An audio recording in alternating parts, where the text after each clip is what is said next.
Hello, and welcome to Rest Peacefully, where we listen, reflect, and drift into gentle rest. I'm your host, your name, and I'm so grateful to have you here tonight. Tonight's story is a quiet and tender journey through memory, love, and the passing of time. In Easter Day, we follow Colonel Voznitsyna man revisiting the places of his youth only to discover that the past has a way of returning, softly and unexpectedly, in the light of Easter morning. This tale is rich with nostalgia and quiet emotion, perfect for a peaceful evening. Whether you're here to unwind, to reflect, or to fall into a deep, restful sleep, you're in the right place. If this story speaks to you, please like the video, subscribe to the channel, and tap the notification bell so you never miss another dreamy escape.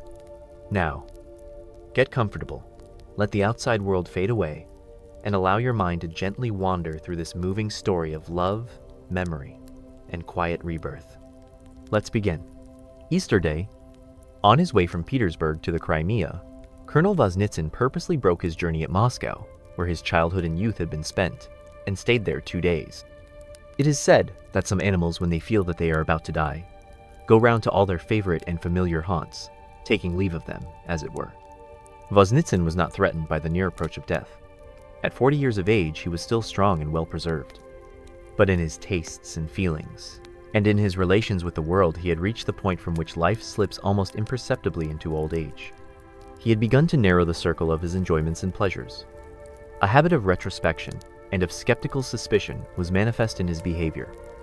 His dumb, unconscious, animal love of nature had become less, and was giving place to a more refined appreciation of the shades of beauty. He was no longer agitated and disturbed by the adorable loveliness of women, but chiefly, and this was the first sign of spiritual blight, began to think about his own death. Formerly, he had thought about it in a careless and transient fashion. Sooner or later death would come, not to him personally, but to some other, someone of the name of Voznitsin. But now, he thought of it with a grievous, sharp, cruel, unwavering, merciless clearness, so that at nights his heart beat in terror, and his blood ran cold. It was this feeling which had impelled him to visit once more those places familiar to his youth, to live over again in memory those dear, painfully sweet recollections of his childhood, overshadowed with a poetical sadness, to wound his soul once more, with the sweet grief of recalling that which was forever past the irrevocable purity and clearness of his first impressions of life. And so he did. He stayed 2 days in Moscow, returning to his old haunts. He went to see the boarding house where once he had lived for 6 years in the charge of his form mistress, being educated under the Froebelian system. Everything there was altered and reconstituted. The boys' department no longer existed, but in the girls' classrooms, there was still the pleasant and alluring smell of freshly varnished tables and stools. There was still the marvelous mixture of odors in the dining room, with a special smell of the apples which now, as then, the scholars hid in their private cupboards.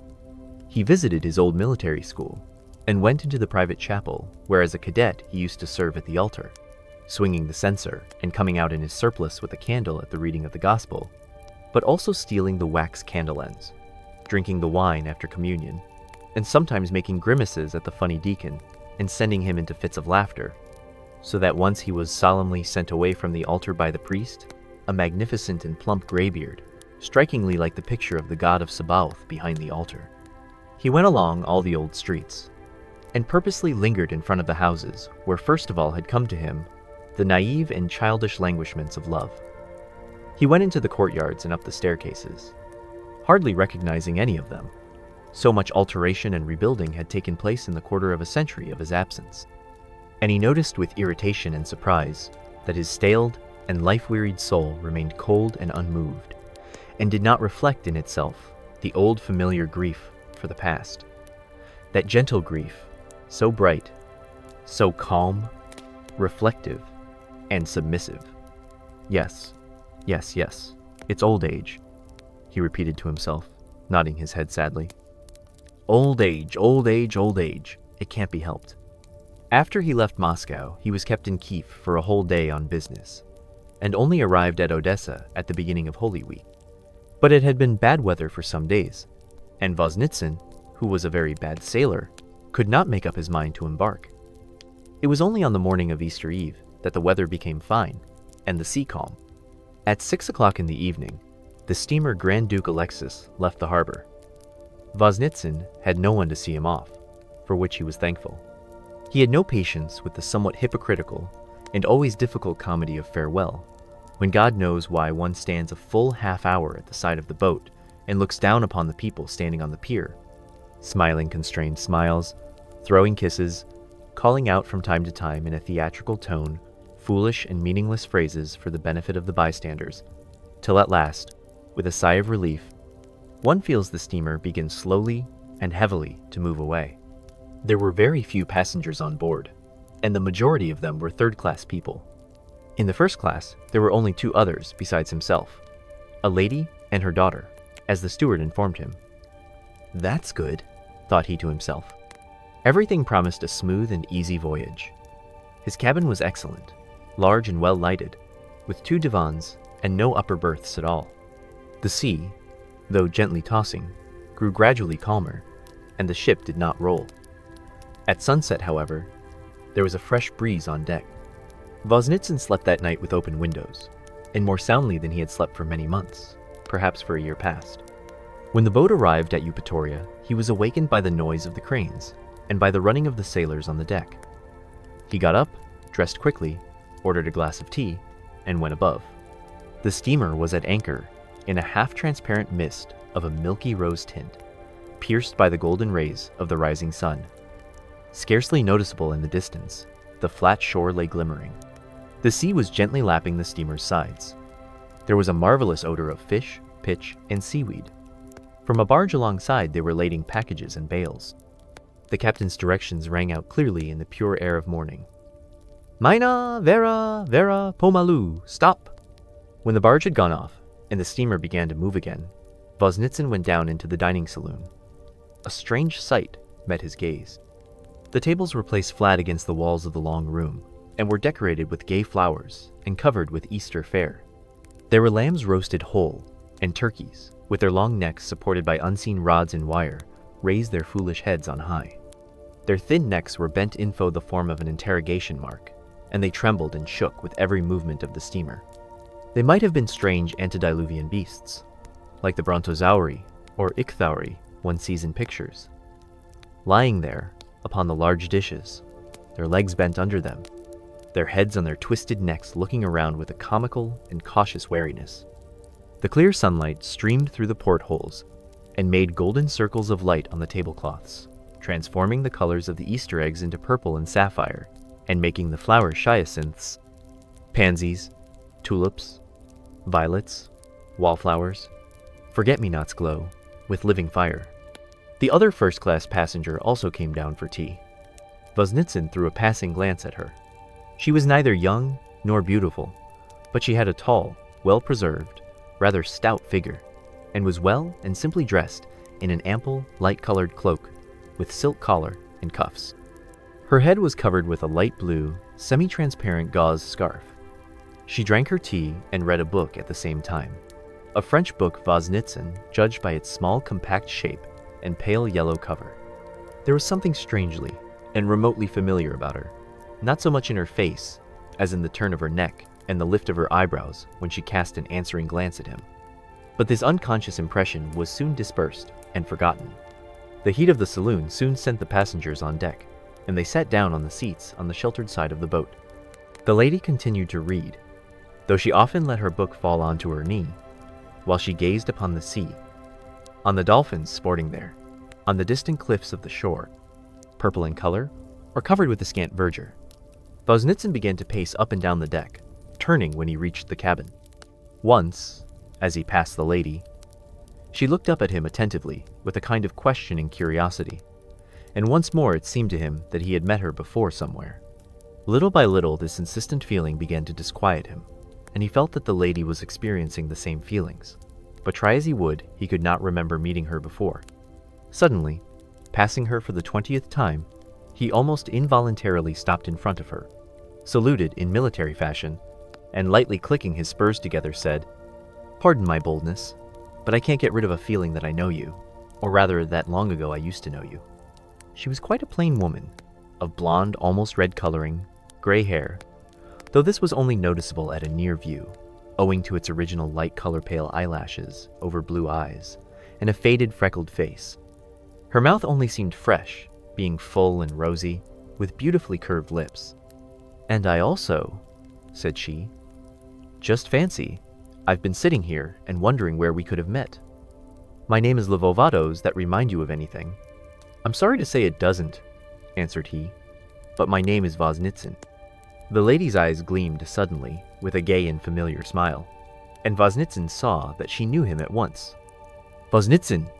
Kolya Voznitsin!" she cried joyfully, holding out her hand to him. "Is it possible I didn't recognize you? Lvova, of course, is my married name. But no, you will remember me in time. Think, Moscow, Borisoglebsky Street, the house belonging to the church. Well, don't you remember your school chum, Arkasha Yurlov?" Voznitsin's hand trembled as he pressed hers. A flash of memory enlightened him.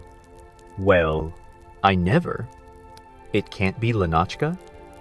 I beg your pardon, Elena." Elena Vladimirovna," she put in. "You've forgotten. But you, Kolya, you're just the same Kolya. Awkward, shy, touchy Kolya. How strange for us to meet like this. Do sit down. How glad I am." "Yes," muttered Voznitsin. "The world is really so small that everyone must of necessity meet everyone else. A by no means original thought. But tell me all that has happened. How is Arkasha and Alexandra Emilyevna and Olechka?" At school, Voznitsin had only been intimate with one of his companions, Arkasha Yurlov. Every Sunday he had leave he used to visit the family, and at Easter and Christmas time he had sometimes spent his holidays with them.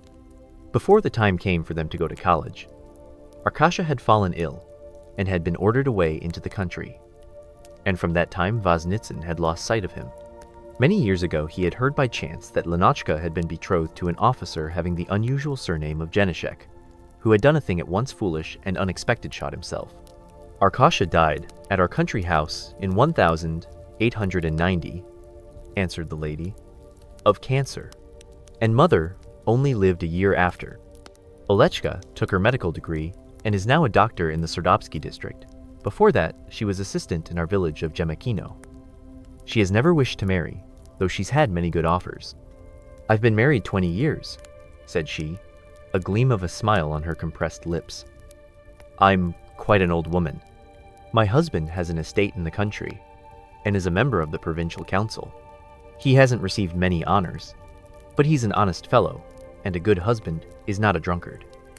Neither plays cards nor runs after women, as others do. God be praised for that. Do you remember, Elena Vladimirovna, how I was in love with you at one time? Voznitsin broke in suddenly. She smiled, and her face at once wore a look of youth. Voznitsin saw for a moment the gleam of the gold stopping in her teeth. Foolishness. Just lad's love. But you weren't in love with me at all. You fell in love with the Sinyelnikovs, all four of them, one after the other. When the eldest girl married, you placed your heart at the feet of the next sister, and so on. Aha! You were just a little jealous, eh? Remarked Voznitsin with jocular self-satisfaction. Oh, not at all. You were like Arkasha's brother. Afterwards, later, when you were about 17 perhaps, I was a little vexed to think you had changed towards me. You know, it's ridiculous, but girls have hearts like women. We may not love a silent adorer, but we are jealous if he pays attentions to others. But that's all nonsense. Tell me more about yourself, where you live, and what you do. He told her of his life at college, in the army, about the war, and his present position. No, he had never married at first. He had feared poverty and the responsibility of a family, and now it was too late. He had had flirtations, of course, and even some serious romances. The conversation ceased after a while, and they sat silent, looking at one another with tender, tear-dimmed eyes. In Voznitsin's memory, the long past of 30 years ago came swiftly again before him. He had known Lenotchka when he was 11 years old. She had been a naughty, fidgety sort of girl, fond of telling tales and liking to make trouble. Her face was covered with freckles. She had long arms and legs, pale eyelashes, and disorderly red hair hanging about her face in long wisps. Her sister Olechka was different. She had always kept apart and behaved like a sensible girl. On holidays, they all went together to dances, at the assembly rooms, to the theater, the circus, to the skating rink. They got up Christmas parties and children's plays together. They colored eggs at Easter and dressed up at Christmas. They quarreled and carried on together like young puppies. There were 3 years of that. Lenachka used to go away every summer with her people to their country house at Jemikino. And that year, when she returned to Moscow in the autumn, Voznitsin opened both eyes and mouth in astonishment. She was changed. You couldn't say that she was beautiful, but there was something in her face more wonderful than actual beauty, a rosy radiant blossoming of the feminine being in her. It is so sometimes. God knows how the miracle takes place. But in a few weeks, an awkward, undersized, gawky schoolgirl will develop suddenly into a charming maiden. Lenachka's face still kept her summer sunburn, under which her ardent young blood flowed gaily. Her shoulders had filled out, her figure rounded itself, and her soft breasts had a firm outline. Her body had become willowy, graceful, gracious, and their relations towards one another had changed also. They became different after one Saturday evening, when the two of them, frolicking together before church service in a dimly lighted room, began to wrestle together and fight. The windows were wide open, and from the garden came the clear freshness of autumn and a slight winey odor of fallen leaves. And slowly, one after another, rang out the sounds of the church bells. They struggled together. Their arms were round each other, so that their bodies were pressed closely together, and they were breathing in each other's faces. Suddenly, Lenachka, her face flaming crimson even in the darkening twilight, her eyes dilated, began to whisper angrily and confusedly, "Let me go. Let go. I don't want to," adding with a malicious gleam in her wet eyes, "Nasty, horrid boy." The nasty, horrid boy released her and stood there, awkwardly stretching out his trembling arms. His legs trembled also, and his forehead was wet with a sudden perspiration. He had just now felt in his arms the slender, responsive waist of a woman, broadening out so wonderfully to the rounded hips. He had felt on his bosom the pliant, yielding contact of her firm, high, girlish breasts, and breathed the perfume of her body, that pleasant, intoxicating scent of opening poplar buds and young shoots of black currant bushes, which one smells on a clear, damp evening of spring, after a slight shower, when the sky and the rain pools flame with crimson, and the may beetles hum in the air. Thus began for Voznitsin that year of love languishment, of bitter, passionate dreams, of secret and solitary tears. He became wild, unsociable, rude and awkward in consequence of his torturing shyness. He was always knocking over chairs and catching his clothes on the furniture, upsetting the tea table with all the cups and saucers. "Our Kolinka's always getting into trouble," said Lenachka's mother, good-naturedly. Lenachka laughed at him, but he knew nothing of it. He was continually behind her, watching her draw or write or embroider, and looking at the curve of her neck with a strange mixture of happiness and torture, watching her white skin and flowing golden hair, seeing how her brown school blouse moved with her breathing, becoming large and wrinkling up into little pleats when she drew in her breath, then filling out and becoming tight and elastic and round again. The sight of her girlish wrists and pretty arms, and the scent of opening poplar buds about her, remained with the boy and occupied his thoughts in class, in church, in detention rooms. In all his notebooks and textbooks, Voznitsin drew beautifully twined initials E and Y, and cut them with a knife on the lid of his desk, in the middle of a pierced and flaming heart. The girl, with her woman's instinct, no doubt guessed his silent adoration, but in her eyes, he was too everyday, too much one of the family. For him, she had suddenly been transformed into a blooming, dazzling, fragrant wonder. But in her sight, he was still the same impetuous boy as before, with a deep voice and hard, rough hands, wearing a tight uniform and wide trousers. She coquetted innocently with her schoolboy friends and with the young son of the priest at the church, and, like a kitten sharpening its claws, she sometimes found it amusing to throw on Voznitsin a swift, burning, cunning glance. But if he in a momentary forgetfulness squeezed her hand too tightly, she would threaten him with a rosy finger and say meaningly, "Take care, Kolya. I shall tell mother." And Voznitsin would shiver with unfeigned terror. It was no wonder that Kolya had to spend 2 years in the 6th form. No wonder either that in the summer he fell in love with the eldest of the Sinyelnikov girls, with whom he had once danced at a party. But at Easter, his full heart of love knew a moment of heavenly blessedness.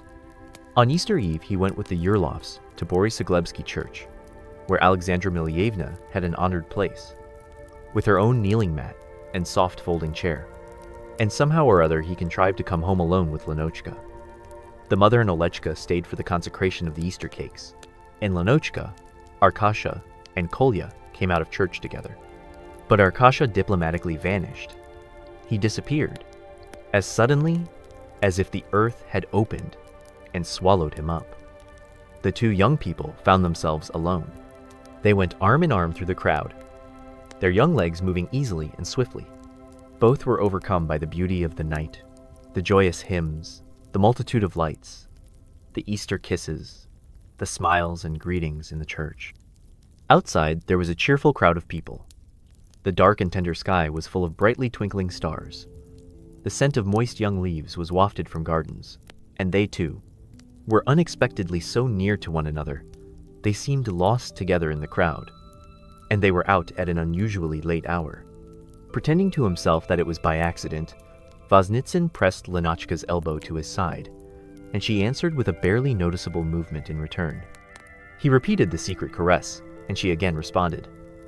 Then in the darkness, he felt for her fingertips and gently stroked them, and her hand made no objection, was not snatched away.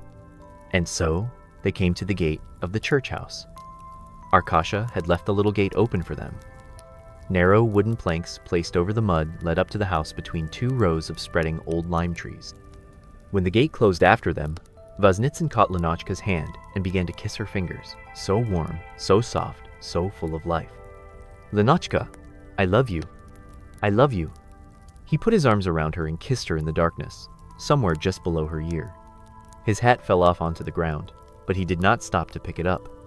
He kissed the girl's cool cheek and whispered as in a dream, Lenochka, I love you.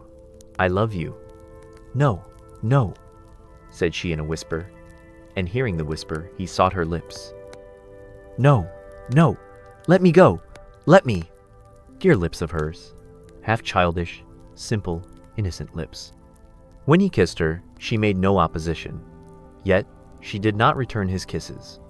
She breathed in a touching manner, quickly, deeply, submissively. Down his cheeks there flowed cool tears, tears of rapture.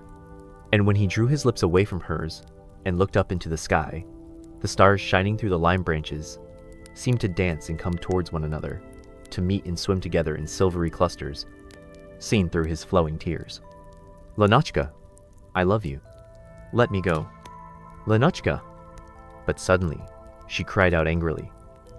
Let me go, you nasty, horrid boy. You'll see. I'll tell Mother everything. I'll tell her all about it. Indeed, I will.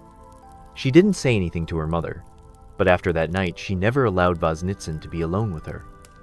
And then the summertime came. And do you remember, Elena Vladimirovna, how one beautiful Easter night two young people kissed one another just inside the church house gate? Asked Voznitsin. No, I don't remember anything. Nasty, horrid boy, said the lady, smiling gently. But look, here comes my daughter. You must make her acquaintance. Lenochka, this is Nikolai Ivanitch Voznitsin, my old friend. I knew him as a child. And this is my Lenochka. She's just exactly the same age as I was on that Easter night.